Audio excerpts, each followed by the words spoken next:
સ્વાગત છે એક નજર આજના મુખ્ય સમાચાર તરફ। અમદાવાદ શહેર પોલીસ કમિશનરના માર્ગદર્શન હેઠળ તમામ અધિકારીથી લઈ પોલીસ કર્મચારીઓએ મિલકત વિરુદ્ધના ગુનાઓ શોધી કાઢવા તથા લોકસભાની ચૂંટણી આધારે વાહન ચેકિંગ કરવા અમદાવાદ શહેરના તમામ પોલીસ અમલદારોને સૂચના મળતા અમદાવાદમાં ઠેર ઠેર વાહન ચેકિંગ બાબતે પોલીસે બાજ નજર કરી છે।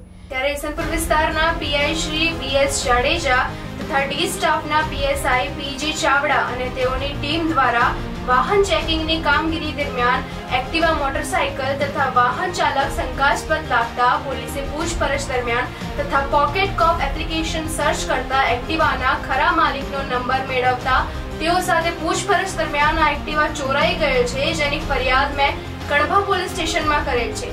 જેની હકીકત જાણ્યા બાદ પોલીસે 2 આરોપી તથા કાયદાના સંદર્ભમાં રહેલા કિશોરને ઝડપી પાડ્યા હતા। પોલીસને જાણવા મળ્યું હતું કે આરોપીએ બીજા 3 વાહનોની ચોરી કરી નારોલ બ્રિજ નીચે રાખેલ છે, જેમાં એક રોયલ એનફિલ્ડ બુલેટ મોટરસાયકલ, એક ટીવીએસ જ્યુપિટર મોટરસાયકલ તથા hero Honda Splendor plus motorcycle સહિત કુલ 4 મોટરસાયકલ મુદ્દે માલ કબજે કરી સગીર સહિત 3 આરોપીને ઈસનપુર ખાતે લાવી ધરપકડ કરવામાં આવી છે, જેઓ બીજે પણ ઘણી અલગ અલગ જગ્યાએ પણ ચોરી કરી કબૂલાત કરતા ઈસનપુર પોલીસે તપાસ હાથ ધરી છે।